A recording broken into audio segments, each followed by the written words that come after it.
Are you already in? Okay, excellent. So once again, it's Denny Daniel of the Museum of Interesting Things. We are at the Halloween Secret Speakeasy, and I've got these items inside here. I do this like a 42nd Street shell game. Mind you, I'm born and raised in New York and Forest Hills, and I actually remember the shell games in 42nd Street. So they would sit there and they would mix them up like this, and there isn't a quarter under any of them, so sorry you don't win a quarter. But I'm going to do it in the bag like that and confuse you. So go ahead, pick up any item. You don't have to close your eyes, you can pick what you like. And I have scissors in there, so I'll get you scissors, right? In fact, let me pull out the scissors right away. Ooh, you picked the box, cool. I'll work on you get the box. And here are some scissors. So the scissors, be very careful not to cut the actual antique, of course. And I just do that already. Because I can see that you've already used them on yourself. Those are bullet holes. I hope they're the Valentine's Day massacre bullets. You can't kill them dead. My friend actually has the Valentine's Day massacre bullets. Yeah, and you might know who it is. It's the Gangster Museum. Lorcan, he's a dear friend. So start opening. Go for it. All together. And then when the first one gets it open, tell me, and I'll walk over to you. Who needs scissors? You need scissors. You need scissors. Hang on. You gotta love dollar store scissors. We got safety scissors. I didn't know they're safe. No. Because they don't cut very well, but you could. There we go. Now you're cooking this for you. Do you hear the Mission Impossible theme behind you? Wow, this is a donation. Because I didn't get this. Wow, that happens every so often. Someone will open. Oh, happy bird. Oh man. Oh, is that the one that dips your house? Yeah. They still sell them. No? Oh my They lord. still sell them. This is a very special donation. This is really cool. This is a guy who bumped into me again just recently because he knows that I've been flown around the country to do medical conferences. So I've been teaching the history of medicine and quack medicine, and he knew that I started collecting these pacemakers. He has a collection of pacemakers. So these are original pacemakers. They're all vintage. I don't know the years yet, but I'm sure he wrote down everything because he's really amazing. He's a doctor that just loves these things. Oh, wow. They're pretty neat looking. Yeah. Are these two different ones? Yeah, they're two different ones. Something I learned recently, now they're starting to charge pacemakers with the beating of your own heart instead of having to change the battery, which I thought is brilliant. I'm like, what a great idea. Oh, and what's your name? Nicole. Nicole. So give Nicole a hand. And you opened up. Oh, wow. So I'm actually on the board of directors of, you ready for this? The New York Stereoscopic Society, the 19th Century Society, the Beaux Arts Society, of course the Museum of Interesting Things. I work with the audio history. So pretty much I'm the most bored person you'll ever know. You know that you all fell into that, right? So with the Stereoscopic Society, one of our board members, Fred, is the inventor of a kind of 3D called well, this looks like this is Pulford glasses, but it's a kind of 3D called Chroma Depth. And this is done by a rap star called NAS, right? Yes, NAS. So NAS. So NAS actually did the only other film I've ever, I think NIMH, sorry, which is National Institute of Mental Health. Same thing. So he actually did one of the only film stuff with this Chroma Depth process of 3D, which is you're using the chroma, you're using colors and pushing them forward and back to trick your eyes into realizing that there's two images on the screen and not one.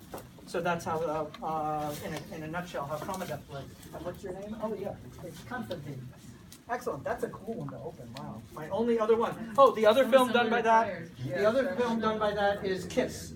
Oh, Kiss actually. So we open our 3D VHS festival with Kiss in 3D. Oh, cool! The Happy Bird. Feel like a happy bird. Yeah. You remember those birds that would dip, and then? So this is one of those. There's the graphic. And what's your name? Hi, Murphy. Pat Murphy. Yeah. So that's Pat Murphy. Hey. And he's dressed also kind of in the suffragette colors, which are red, white, which are green, white, and violet. Green, Oh, yeah. white, and violet, which stood for Give Women the Vote. So clearly you're in the code of the suffragettes, I can tell. Yeah, that's really cute. You know, they still make those for Curiosities of the Bible. Yeah, I know. I saw that. Yeah, they still make Something them. even weirder inside. Look, it's got a Republican sign. Oh, I bought two things from this guy. So this is, yeah, ironically, a Republican thing inside a Bible. So this is Curiosities of the Bible, which is a book from the late 1800s. And then from the same guy, I picked up this like funny Republican, it looks like a slide rule. And it'll tell you about each of these Republican candidates. And I think this one has Agnew on it, if I'm not mistaken. Dial a candidate for you by, It's a dial a candidate. Yeah, you can stalk, prank phone call your candidate. So what sort of curiosities?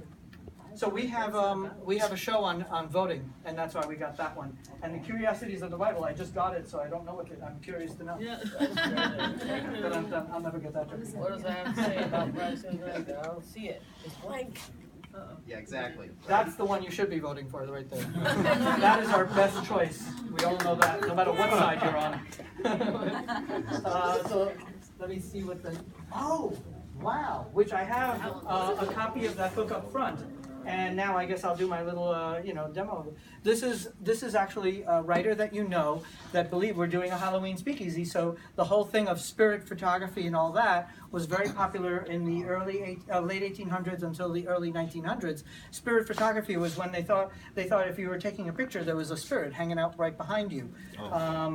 So there's a guy you know that believed in this spirit photography. There's a guy you know who believed in it so much he wrote a whole book, The Case for Spirit Photography.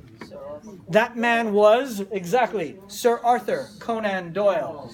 And this is that book, The Case for Spirit Photography. And clearly he's not mistaken, because do you not see a spirit right there? I mean, is there not a spirit behind those people? It's clear. And if there is photographic evidence in this book, then it must be true. Just like if it's on the internet, it must be true. Yeah, not so much. It's basically double exposure. You take a negative of you, you take a negative of grandma, you put them together and you got grandma standing behind you. Yeah, that's kind of how it works. I went on a tour in San Diego a few years ago. And they were haunted houses, and some of them, they showed photographs where there were actually images in the photographs that were not there. And they said anybody, you could show up on any camera. I went around and I took pictures of it. When I got the pictures back, there were like flowers in the actual spirits. Yeah, they were flowery Clearly shapes the book is in the pictures. Clearly the book is true. When I got to show them. So Nikki opened up that one. So give Nikki and you'll see another copy of the book over there. A lot of the items we'll get two of, because sometimes I do a school and there's 300 kids. So I'll get multiples of some items. So I really wanted a multiple of this because it's become a star of the show. I show it at almost every show. Where's the packaging for that one? Oh, there's like 3 different boxes. Okay, good. So I'm just going to put it together with it so I know as a curator. So they're having cases where the spirits will, So we do have a history of music collection, and of course, Woody and Arlo Guthrie are crucial to have in a history of music collection. So this is the Hobo's Lullaby by Arlo Guthrie.